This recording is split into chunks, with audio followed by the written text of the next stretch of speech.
1절 백성의 지도자들은 예루살렘에 거주하였고 그 남은 백성은 제비 뽑아 10분의 1은 거룩한 성 예루살렘에서 거주하게 하고 그 10분의 9는 다른 성읍에 거주하게 하였으며 2절 예루살렘에 거주하기를 자원하는 모든 자를 위하여 백성들이 복을 빌었느니라. 오늘 말씀은 느헤미야가 예루살렘 성벽이 재건된 후에 예루살렘 성 안에 거한 자들과 그 외곽 지역에 거한 자들의 명단을 기록하고 있습니다. 예루살렘 성벽이 재건된 후에 예루살렘 성에서 거할 자들을 정했습니다. 예루살렘에 거주하는 자들은 백성의 지도자들과 백성 중에서 제비를 뽑아서 10분의 1의 사람들이 거하게 됩니다. 여기서 우리는 제비를 뽑아서 결정을 했다는 것과 제비를 뽑고 그 결정에 따른다는 것을 생각해 볼 수가 있습니다. 당시 제비 뽑기는 하나님의 뜻을 묻는 방식이었습니다. 그렇다면 제비 뽑기는 다른 것이 아닙니다. 하나님의 뜻대로 행했다는 것입니다. 하나님의 뜻대로 행함에 있어서 내게 좋은 일, 유익한 일들은 어렵지 않죠. 내게 좋은 일이 있고 내게 유익한 일이 있는데 그것이 또 하나님의 뜻이 맞다 그러면은 그 하나님의 뜻에 따라서 행하는데 전혀 어렵지는 않습니다. 그러나 반대로 내게 약간의 모험이 걸리고 어려운 일이 될 것 같고 위험한 일일 경우가 생길 수 있다라는 생각이 든다면 하나님의 뜻대로 행하는 것이 쉽지가 않죠. 즉 내가 하나님의 말씀대로 하나님의 뜻대로 한다면 손해를 볼 수가 있다는 것이죠. 어려움이 따를 수도 있고 위험한 일이 생긴다면 선뜻 그 말씀대로 그 하나님의 뜻대로 행하기가 쉽지가 않을 것입니다. 그런데 그렇게 하는 것이 신앙입니다. 그렇게 하는 것이 믿음 생활입니다. 내게 좋은 일이 생길 것 같고 내게 유익된 일만 생긴다면 그것만 가지고 내가 신앙생활 한다면 그건 신앙생활이 아니죠. 십자가의 길이 왜 있겠습니까? 하나님의 뜻을 뻔히 알고도 손해볼까 싶어서 혹 내게 어려움이 처할까 싶어서 하나님의 뜻을 외면하는 것은 이거는 절름발이 신앙이라 할 수 있겠죠. 바른 신앙의 길이 아닙니다. 오늘 본문에 예루살렘 성에 거하는 자가 제비 뽑기로 정해졌을 때에 그들은 그 하나님의 뜻대로 순종하며 예루살렘 성에 살기로 작정을 했습니다. 나 못 살겠다 하고 빠져나간 사람이 없습니다. 10분의 1이 거기에 살기로 딱 결정을 해버렸다는 것입니다. 당시 예루살렘은 이스라엘의 수도였지만 그 당시 매우 위험한 지역이었습니다. 왜냐하면 예루살렘은 이스라엘의 대적자들의 주 공격 대상이었습니다. 표적이었다는 것이죠. 그런 예루살렘에 살기로 제비 뽑기를 통해서 하나님의 뜻을 묻고 작정을 했다는 것은 정말 위험한 것도 내가 감수하겠다. 어렵지만 내가 그것도 감수하겠다. 힘들지만 내가 그 모든 것을 내가 감내해 보겠다는 바른 신앙의 모습, 참 신앙의 모습, 그것을 보여주는 것입니다. 이것이 오늘날 우리들에게도 필요합니다. 신앙생활을 하다 보면 어려움에 처할 수 있는 상황, 힘든 일이 생길 수 있는 상황, 손해볼 수 있는 상황이 일어날 수 있음을 알 때 우리는 어떻게 해야 될까? 우리는 어떻게 해야 될까 하는 그 부분에 대해서 오늘 본문 11장 이 부분이 정확하게 우리에게 그것을 가르쳐주고 있다는 것입니다. 또한 오늘 본문을 보면 지도자들을 중심으로 예루살렘 성 안에 거주합니다. 이는 지도자들이 먼저 예루살렘에 거주하는 것을 앞장서서 솔선수범한 그런 모습을 보였다는 것입니다. 위험한 일이 따를 수가 있는 것이죠. 어려운 일입니다. 두려운 일입니다. 이 일들을 리더자들이 먼저 해 보였다는 것입니다. 한마디로 리더가 앞장섰다는 것이죠. 좋은 일, 편안한 일, 쉬운 일, 유익한 일에만 앞장선 것이 아니라 어렵고 힘들고 피곤하고 두려운 그 일에 이 리더자들이 앞장섰다는 것입니다. 주님도 그랬습니다. 예수님은 십자가의 길을 앞장서서 가셨습니다. 먼저 앞장서서 가시고 난 다음에 우리들에게, 제자들에게 하신 말씀이 십자가를 지고 나를 따라오라, 그렇게 말씀하셨죠. 그 어려운 길을 주님께서 앞장서서 가장 먼저 가셨어요. 어려운 길을 우리에게 하라고 지시하시고 쉬운 길만 예수님께서 가신 적이 있나요? 아닙니다. 그분은 양을 이리 가운데 너희를 보낸다고 하실 때에 실제 예수님 자신이 세상이라는 이 이리 가운데로 어린 양이 되신 본인이 먼저 보냄을 받았습니다. 급기야는 세상이라는 이리에게 죽임을 당했지만 그분은 부활의 첫 열매가 되시고 하나님 보좌 우편에 앉으셨다는 것입니다. 그렇습니다. 주님은 참 리더자의 모습을 보여주셨습니다. 주님처럼 어렵고 힘들고 피곤하고 두려운 일에 앞장서서 가는 리더자, 그 리더자가 오늘 필요한 것이죠. 교회마다. 그리고 이 세상 속에서 우리가 이 세상을 주도해 나가는 그런 리더자가 되어야 되는 것입니다. 여기 말씀을 다시 또 한번 살펴보면 예루살렘에 거하기를 자원하는 자들을 위하여 백성들이 복을 빌고 있더라는 것입니다. 2절 말씀, 예루살렘에 거주하기를 자원하는 모든 자를 위하여 백성들이 복을 빌었느니라. 예루살렘에 거하기를 자원하는 자들이 있었다는 것입니다. 여러분, 쉽고 편안하고 위험한 일이 아니라면 자원하는 거 어렵지 않잖아요. 내가 하겠습니다. 쉬운 일인데, 어렵지 않은 일인데 손을 들고 내가 하겠습니다, 이런 소리가 잘 나오겠죠. 그런데 예루살렘 성에 거하는 것 자체가 늘 표적이 되고 늘 생명의 위험 속에 살기 때문에 자원해서 스스로 자원하는 거 쉽지 않습니다. 그런데 자원했다는 사람들이 있습니다. 이는 위험한 것을 무릅쓰고 하나님의 도성을 지키고자 하는 헌신된 자세를 보였다는 것입니다. 리더자들은 솔선수범해야 하니까 그렇다 치더라도 또 제비뽑기를 통해서 어쩔 수 없이 거주해야 하는 상황이라고 하더라도 스스로 자원해서 거하기를 자처했다는 것은 헌신과 희생을 보여주는 것입니다. 우리 주님은 스스로 자원해서 하늘 보좌를 내려놓고 이 땅에 사람의 몸을 입고 오셔서 자기 자신을 희생하셨습니다. 죽기까지 헌신했습니다. 주님의 이 같은 모습이 오늘 자원하는 사람들의 모습에서도 나오고 있는 것이죠. 이들은 강요로 구한 것이 아닙니다. 제비뽑기에 의해서 어쩔 수 없이 있게 된 것도 아니고요. 자신들이 예루살렘에 거하지 않겠다고 해서 누구 하나 손가락질할 사람도 없습니다. 비난할 사람도 없습니다. 욕할 사람도 없습니다. 그런데도 자원해서 희생하고 헌신합니다. 이에 대해서 백성들이 볼 때는 존경스러웠던 것이죠. 그래서 그들을 위해서 나머지 백성들이 축복을 했던 것입니다. 오늘 이 말씀을 보면서 교회가 이 세 가지의 모습이 필요하지 않는가 생각이 듭니다. 리더자들이 솔선수범하고 또 하나님의 뜻대로 모든 것을 결정하고 움직여 나갈 때에 반대하지 아니하고 그것에 따라 준행하는 믿음의 생활이 보여지는 교회, 그리고 또 누군가에 의해서 희생과 헌신이 필요한 그런 모습이 비춰지는 교회, 이 세 가지만 정말 교회에 있다면 그 교회는 얼마나 힘 있는 교회로, 든든한 교회로 나아갈까요? 우리 재건 부평교회가 그런 교회가 될 수 있도록 위해서 기도해 주시고, 우리 모두가 오늘 본문에 나타나는 리더자의 이 같은 모습, 또 하나님의 말씀에 따라 움직이는 이 같은 모습, 그리고 희생과 헌신하는 이 같은 모습, 이 같은 모습으로 일어서시는 저와 여러분들의 삶이 되시기를 우리 주님의 이름으로 축원드립니다. 기도드리겠습니다. 이제 오늘 받은 말씀으로 함께 기도하겠습니다. 하나님, 무슨 일을 만나도 하나님의 뜻을 따라 행동하며 살아가는 바른 신앙이 되게 하소서. 모든 일에 솔선수범하게 하시고 자원하는 헌신과 희생의 신앙이 되게 하소서. 함께 기도하겠습니다.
이제 오늘의 기도 제목을 가지고 합심하여 기도하도록 하겠습니다.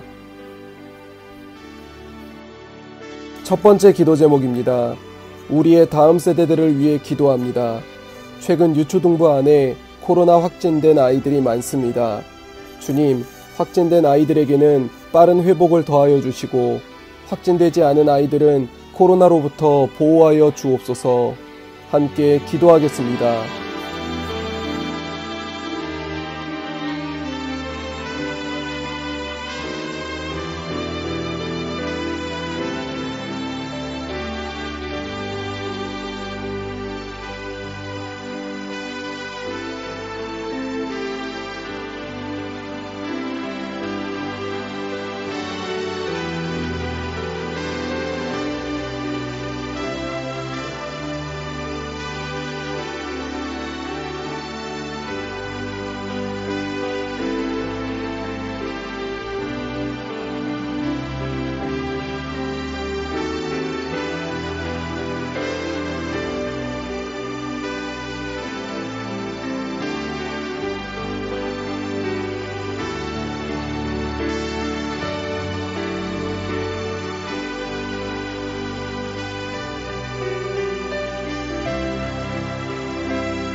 두 번째 기도 제목입니다. 이번 주부터 진행될 유초등부 수련회를 위해 기도합니다. 확진된 아이들이 많은 가운데 온라인으로 진행하지만 온라인을 통해서도 하나님의 은혜가 가득하게 하소서. 준비하는 손길 가운데 힘을 더하여 주시고 부족한 부분들은 주께서 채워 주시옵소서. 함께 기도하겠습니다.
세 번째 기도 제목입니다.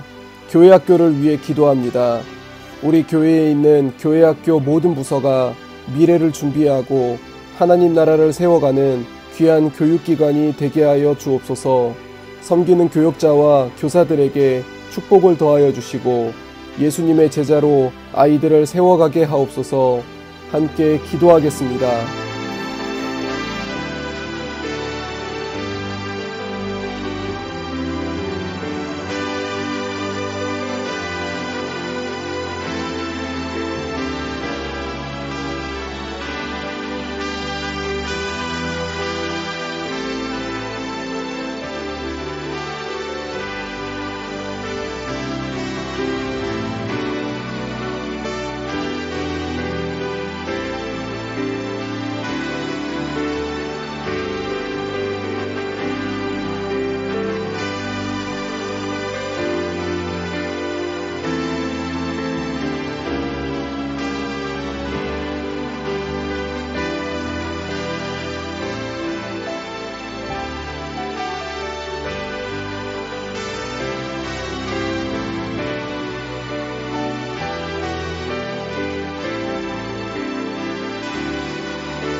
이제 개인의 기도 제목을 가지고 하나님 앞에 기도하시기 바랍니다.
수고하셨습니다.